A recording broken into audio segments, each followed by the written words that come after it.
Hello students, how are you? I hope you are good students. So today we are going to start a new chapter which name is Blessed is my birth. Yes, let's begin students. Blessed is my birth because I was born in this country. Blessed is my life, mother, because I have loved thee. I do not know if thou hast wealth and riches like a queen. I know this much that my limbs are cool as soon as I stand in the shade. तो पहले यहाँ तक complete कर लेते हैं बच्चे.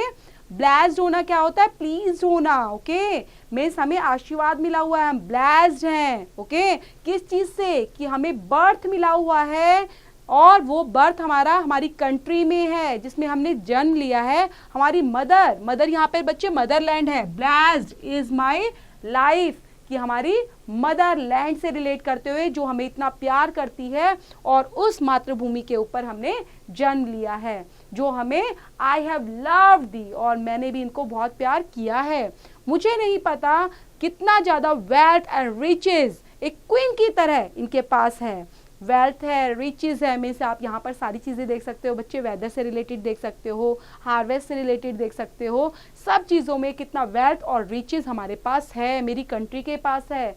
मुझे पता है कितने लिम्स हैं यहाँ पर, कूल हैं, और जो जितना जल्दी हो सके उसकी छत्र छाया में हम खड़े हुए हैं. I know not in what grove blossoms flowers that madden the soul with such scents. I know not the sky where the sun rises with such sweet smiles. और क्या बता रहे हैं कि यहाँ पर मुझे पता है इनके ड्रॉप्स के बारे में, इनके ब्लसम्स के बारे में, कितने तरह के अलग अलग रंग बिरंगे फ्लावर्स यहाँ पर हैं. मिस यहाँ पर कितने तरह के लोग रहते हैं जो कलरफुल ड्रेसेस पहनकर, और कैसे लगते हैं बच्चे? ब्लसम्स फ्लावर्स की तरह दिखाई देते हैं.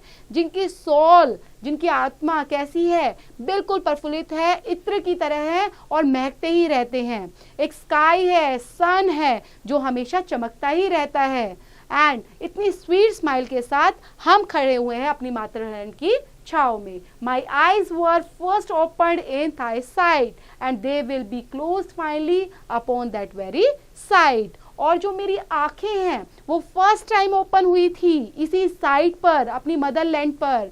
और कितना प्यार मुझे हमेशा दिखाया, कितना क्लोज मेरे साथ रही हैं, वो मैं देखता जा रहा हूँ, और अब तक भी और आगे भी वो मेरा साथ ऐसे ही निभाएंगी. तो इस तरह से यहाँ पर जो पॉइंट है बच्चे वो बताने की कोशिश कर रहे हैं कि किसी का भी अपनी मातृलैंड के साथ, अपनी मदर भूमि के साथ कितना ज़्यादा प्रेम यहाँ पर दिखाया गया है, चाहे वो किसी भी रूप में हो और किसी भी रंग में हो. और ये पोम लिखी गई है बच्चे रविंद्रनाथ टैगोर के थ्रू.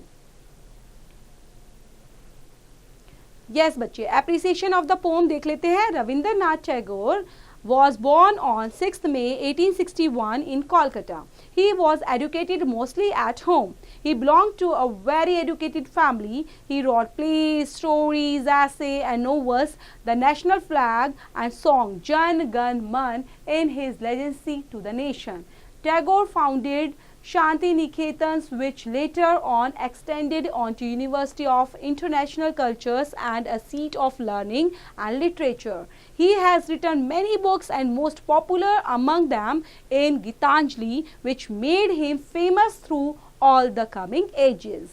So रविंद्रनाथ टैगोर बच्चे जिनका जन्म हुआ था 6 मई 1861 को कोलकाता के अंदर, और ज़्यादातर वो एडुकेटेड, उन्होंने कहाँ पे? अपने घर से ही शिक्षा प्राप्त की है बच्चे, और एक एडुकेटेड फैमिली थी उनकी, इसलिए वहाँ पे ही वो अलग अलग रूप में चीज़ों को सीखते रहते थे. उन्होंने बहुत सारे प्लेज लिखे हैं, स्टोरीज लिखी हैं, एसे, नोवेल्स, और उन्होंने नेशनल सॉन्ग लिखा है बच्चे. वो क्या है? जन गण मन. तो इसको भूलेंगे नहीं, जन गण मन किसने लिखा है? रविंद्रनाथ टैगोर ने. और ऐसे ही उन्होंने बहुत सारे इंटरनेशनल कल्चर के बारे में बताया गया है, सीट ऑफ लर्निंग, लिटरेचर के बारे में, और अलग अलग चीज़ों को बताते हुए उन्होंने अपनी बुक्स में भी इन चीज़ों को प्रेजेंट किया है, जिसमें से गीतांजलि भी एक फेमस, उनका जिस तौर पर मान सकते हैं कि फेमस लिटरेचर के रूप में अपनाया गया है.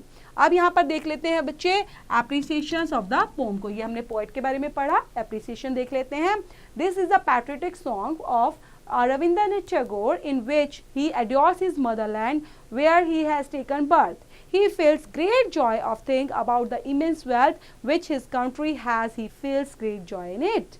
Then patriotic song Rabindranath Tagore के थ्रू क्या दिखाता है, अपनी मदरलैंड के बारे में, ओके, जहां पर उन्होंने जन्म लिया है, वो कैसा फील कर रहे हैं, ग्रेट जॉय फील करते हैं इस चीज को सोचकर, कितनी वेल्थ को सोचकर, अपनी कंट्री के बारे में सोचकर, और कैसा महसूस कर रहे हैं, तो वो इस पोम के थ्रू वो बताना चाह रहे हैं और दिखाना चाहते हैं बच्चे। तो यहाँ पर हमारी पोम एंड होती है, पढ़ेंगे इसको, रीड आउट करेंगे अच्छे से, और इससे रिलेट करती है exercise, do it yourself students.